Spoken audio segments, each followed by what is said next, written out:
Hein?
Et aujourd'hui, on parle du OnePlus 6.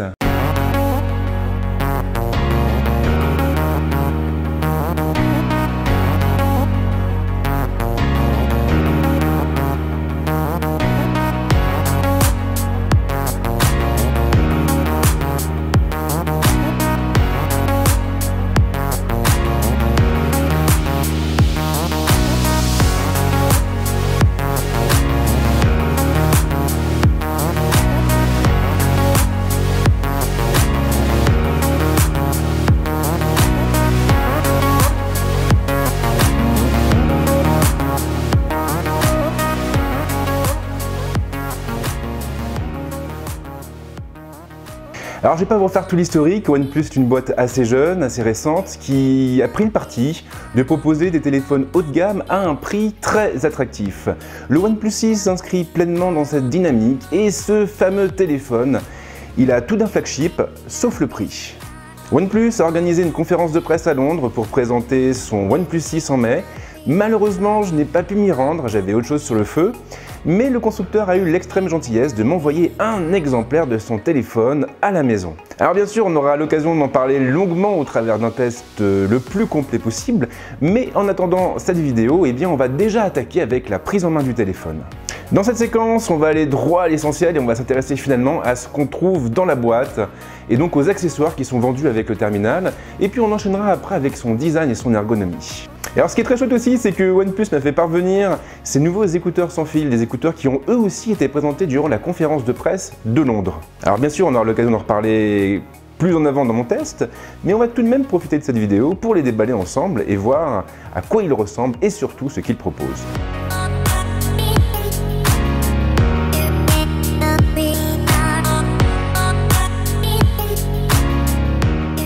Mais trêve de bavardage, on attaque directement avec le packaging et les accessoires du terminal.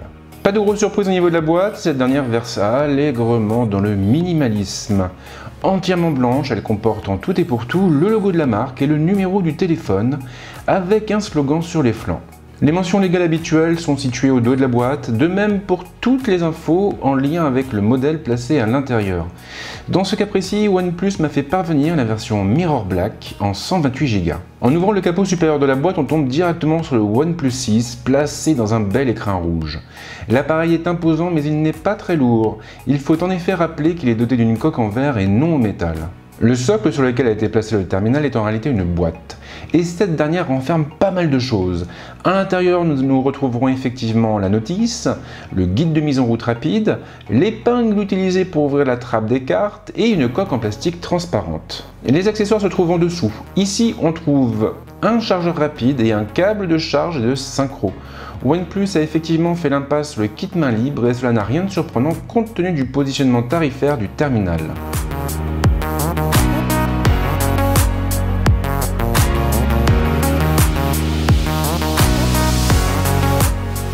Alors le OnePlus 6 ne ressemble pas vraiment à son prédécesseur. OnePlus a décidé de marquer une rupture dans l'histoire de la gamme et de troquer ainsi le métal au profit du verre. Et on peut dire que ce téléphone, il n'est pas vilain à regarder, comme vous allez pouvoir vous en rendre compte dès à présent. Le OnePlus 6 est très agréable en main. Tout comme sur les modèles précédents, OnePlus a en effet eu la bonne idée de doter son téléphone d'une plaque légèrement incurvée à l'arrière afin d'améliorer la préhension. Comme indiqué précédemment, le boîtier est formé de deux plaques en verre collées ensemble par le biais d'un châssis métallique.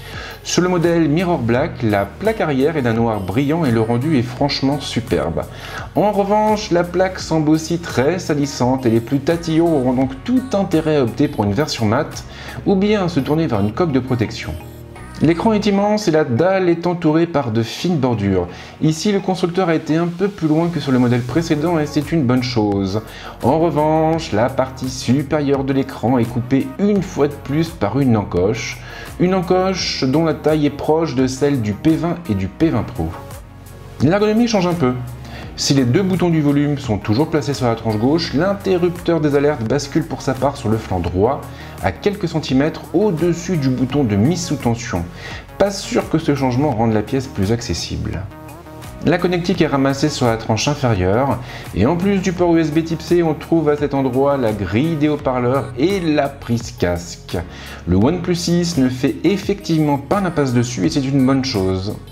Du côté de l'écran, OnePlus a une fois de plus opté pour de l'optique AMOLED et on aura donc droit à des couleurs vives et un contraste marqué.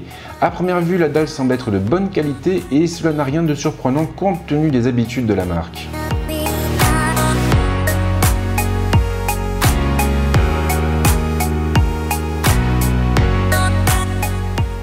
Mais comme je le disais tout à l'heure, OnePlus ne s'est pas contenté d'officialiser le OnePlus 6 durant sa conférence de presse de Londres, et le constructeur a également profité de l'occasion pour présenter une nouvelle paire d'écouteurs sans fil.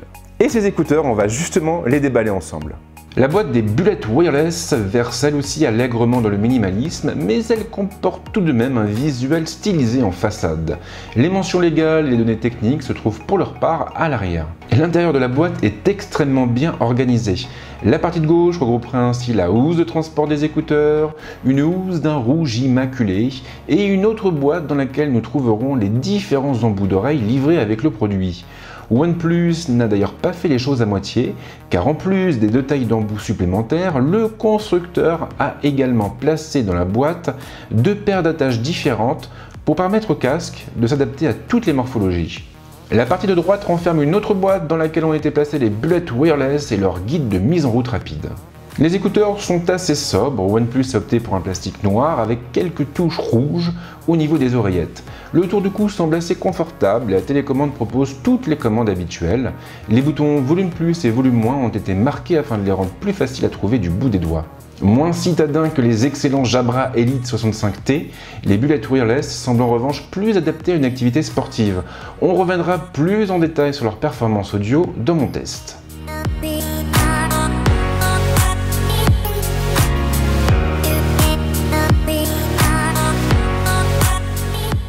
Le moment est venu de conclure cette vidéo. Alors ce qu'on peut dire déjà au niveau du OnePlus 6, c'est qu'on n'a pas de rupture réelle en termes de packaging, on est toujours sur une boîte sobre, avec peu de visuel, avec peu d'informations.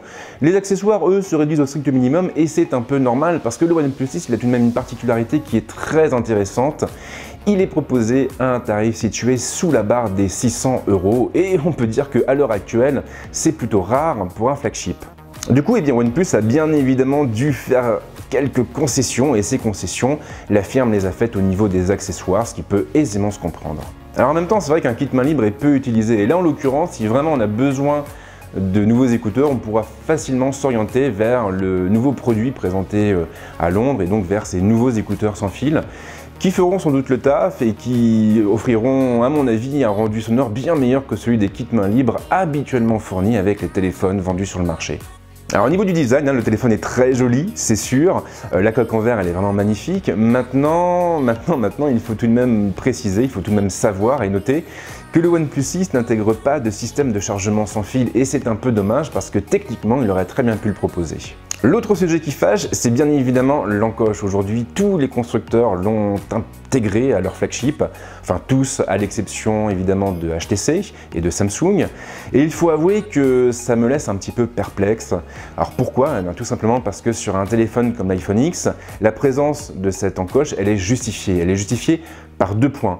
Le premier, c'est qu'on a déjà des bordures très fines autour de la dalle, ce qui n'est pas vraiment le cas avec le OnePlus 6 et avec beaucoup d'autres téléphones. Le second point, eh bien, c'est tout simplement parce que dans cette encoche, on va trouver tous les capteurs et tous les composants utilisés par le module TrueDepth. Un module grâce auquel l'iPhone X peut proposer un système de reconnaissance faciale rapide, intelligent et surtout très sécurisé. Or ces capteurs, on ne les retrouve pas sur le OnePlus 6, ni même sur la plupart des autres téléphones actuellement disponibles sur le marché. Dans ce contexte, ça veut dire que si OnePlus a intégré une encoche à son flagship, c'est par un souci cosmétique. Et là, on a un problème parce que finalement aujourd'hui cette encoche, c'est la signature du haut de gamme d'Apple. Et de mon point de vue, aussi subjectif soit-il, je trouve ça dommage que les constructeurs cherchent à intégrer à leurs propres terminaux une identité visuelle qui est utilisée par un concurrent, et par un concurrent disposant d'une certaine frappe en termes de communication et de marketing. Alors c'est que mon avis, hein, bien sûr, et vous avez tout à fait le droit de penser différemment, et d'ailleurs je vous invite à partager votre avis dans les commentaires, mais voilà, de mon point de vue, je trouve que c'est un peu dommage de trouver une encoche comme ça sur un téléphone aussi beau et aussi raffiné que le OnePlus 6.